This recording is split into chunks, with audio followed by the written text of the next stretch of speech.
তো hello guys, আজ আমার মেয়ের জন্মদিন।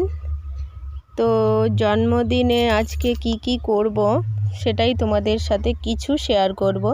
তো আজকে মেয়ের এক্সাম ছিল জন্মদিনের দিন, তো সেদিন আমি সকাল থেকে ভিডিওটা করিনি, কারণ স্কুল থেকে এসে আমি তারপরে মেয়ের জন্মদিনের রান্নাবান্না করেছি, তো সেই জন্য আর কি। তো চলো, তো দেখো মেয়ের জন্য পায়েস বসিয়েছি।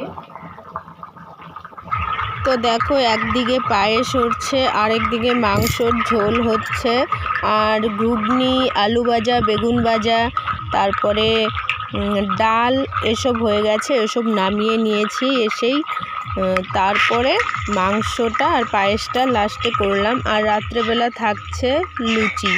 শুধু এটুকুই করব, কারণ বেশি লোকজন বলবো না, 10 থেকে 15 জনের মতো হবে আর কি। তো আমি অল্প অল্প করে রান্না করে ফেলেছি। তো 15 জনও হবে না, তবু আইডিয়া দিলাম আর কি, 15 জনের মতো হবে। তো দেখো মাংসের ঝোলটা আমি হয়েই এসছে, এখন নামিয়ে নেব। গরম মশলা দিয়ে আমি নামিয়ে নেব। আর আগে যেগুলো বললাম এগুলো সব হয়ে গেছে রান্না করা। তো এইটুকুই আয়োজন করেছি, জাস্ট আমি একা। আর কোনো দিন আমি একা এত কিছু রান্না করি না, কারণ আমার দেখো আমার মেয়ে যতবার জন্মদিন হয় আমি ততবারই আমার বাপের বাড়ি চলে আসি। জাস্ট চলে আসি, বাজার করে দেয় আমার বর, আর আমার মা, মাসি, কাকি, মামা, মামি ওরাই সব কাজ করে, কি করতে হয় ওরাই করে দেয়। তো এবারই ফার্স্ট আমি একা শিলিগুড়িতে করলাম, কারণ তোমরা তো জানো। তো দেখো সব রান্না করে মেয়েকে খেতে দিয়েছি, কারণ দেখো স্কুল থেকে আসার পর এত কিছু রান্না করেছি, তখন মেয়েকে খাবার দিতে দিতে প্রায় 3টাই বেজে গেছে। এভাবে খাবার দিয়েছি, আমার মেয়ে অনেক খুশি হয়েছে। সত্যি আমার মেয়ে অনেক খুশি হয়েছে। বলছে আমার মেয়ে যে মা আমি এভাবে প্রথমবার খাচ্ছি। আমাকে হ্যাঁ সোনা তুমি খেয়ে নাও। তো যাই হোক, আমি একা হাতে এত কিছু করেছি, সত্যি আমি জীবনের ফার্স্ট করেছি, কারণ আমি বিয়ের পর আমি একা হাতে এত কিছু রান্নাও করতে পারিনি। বিয়ের পরে আমাকে বাইরে চলে আসতে হলো। যারা তোমরা আমার প্রথম থেকে ভিডিও দেখো তারা সবাই জানো। তো যাই হোক, পুরোনো কথা তুলছি না। তো চলো কি রান্না করেছি। এই হলো মটর ঘুগনি, পাঁপড় ভাজা, মাংস, আর এই হলো আলু ভাজা, বেগুন ভাজা আর পায়েস। এতটুকুই রান্না করেছি, বেশি করতে পারিনি, কারণ আমি পারি না। সত্যি আমি রান্নার প্রতি খুব অলস, আমি রান্না করতে ইচ্ছেই করে না আমার। তো আমার মেয়ে খাচ্ছে।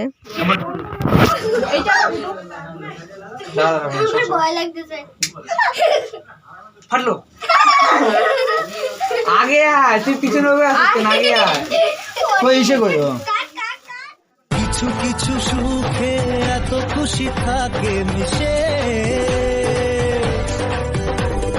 ধরা দেয় অচেনা কাছে সে ভালোবেসে। আজ মন খুঁজে পেল মনের খুশি, আজ মন ফিরে পেল সুখের হাসি। ধরা দেয় অচেনা কাছে সে ভালোবেসে।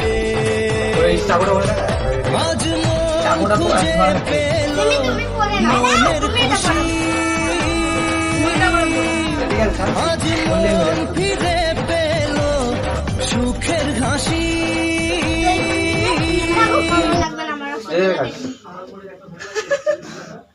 এদিকে তাকা, এদিকে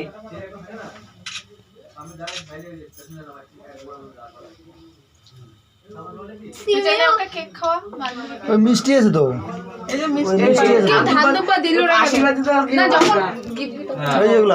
একজন দিদি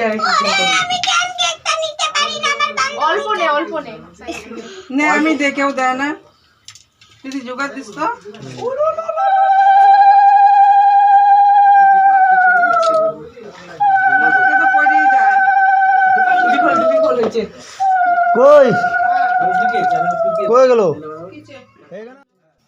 তো সবাই ওখানে ছিল, আমি থাকতে পারিনি। আমার বর আমাকে ডাকছে যে তুমি কোথায় গেলা, এখানে আসো।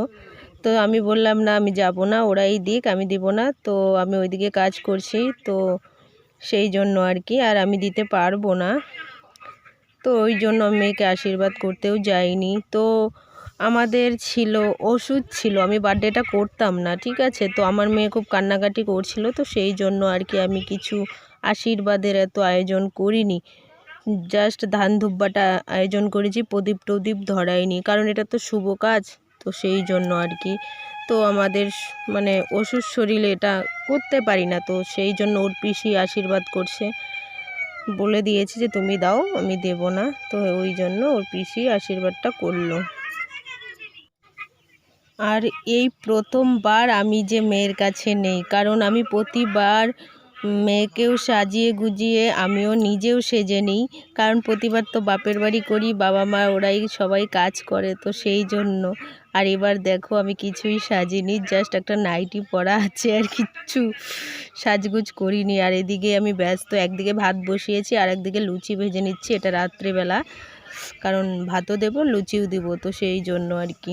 দেখো আমাকে কীরকম লাগছে, একদম কীরকম যেন লাগছে আমার, সেই দিন দেখতে আমাকে খুব বাজে লাগছিল, সত্যি খুবই বাজে লাগছিল। এটা আমার মেয়ের বান্ধবীর মা আমার মেয়েকে আশীর্বাদ করছে, ওই যে ও হলো ওর বান্ধবী, আমার মেয়ের বান্ধবী, দুজন মানে কেউ কাউকে ছাড়া থাকতে পারে না, এত ফ্রেন্ড হয়ে গেছে। তো এবার যে কি হবে জানি না, কারণ আমি ওই স্কুল থেকে আমি মেয়েকে নিয়ে আসব, দুজন এবার আলাদা হয়ে যাবে, কারণ আমার অনেকটাই জার্নি হয়ে যায়, রোজ সারা দিন গিয়ে বসে থাকতে হয় স্কুল টাইম।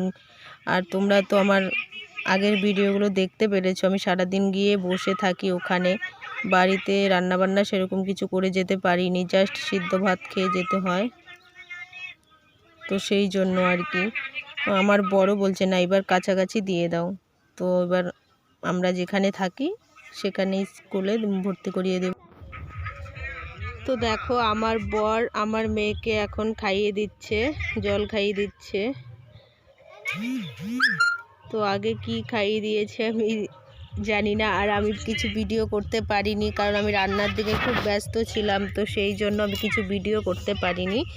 এই ভিডিওটা আমার বরেই করে দিয়েছিল বলে এই ভিডিওটা তোমাদেরকে আমি দেখাতে পারছি, কারণ আমি রান্নার দিকে সামলাবো না এদিকে থাকবো বলো, তো সে ভিডিও করলে ভিডিওর দিকেই থাকতে হয়, তাই না। তো সেই জন্য যা পেরেছে আমার বরেই করেছে, এতটুক আমি কিছুই করিনি, সেই দিন আমি কিছুই করিনি, জাস্ট রান্না বসাতে বসাতে তোমাদেরকে দু একটা কথা বলেছিলাম, ঠিক আছে, আর কিছুই মানে আর কিছুই করিনি। আর যাই মানে করেছে আমার বর বাকিটা সামলিয়েছে ভিডিওর দিক থেকে আর কি, বাট আমি কিছু করিনি। আমি সব কাজ সামলে আস্তে আস্তে দেখো আমার মেয়ে কি করেছে, সব প্যাকেটিং খুলে দিয়েছে, গিফটের সব প্যাকেটিং খুলে দিয়েছে, কি বলবো, কারণ আমি ছিলামই না ঘরে, তো আমি আসতেই পারিনি রুমে, তো সেই জন্য আর কি দেখতেও পারিনি, নয়তো মানা করতাম যে খুলিস না, পরে খুলে নিব আমরা, কিন্তু ও আর চান্স দিল না। তো যাই হোক, ও গিফটের প্যাকেট সব খুলে ফেলেছে, দেখো। আর কি কি পেয়েছে আমি নেক্সট ব্লগে তোমাদেরকে বলবো। তো চলো আজকের ভিডিওটা আমি এখানেই শেষ করছি, আবার দেখা হচ্ছে নেক্সট ব্লগে।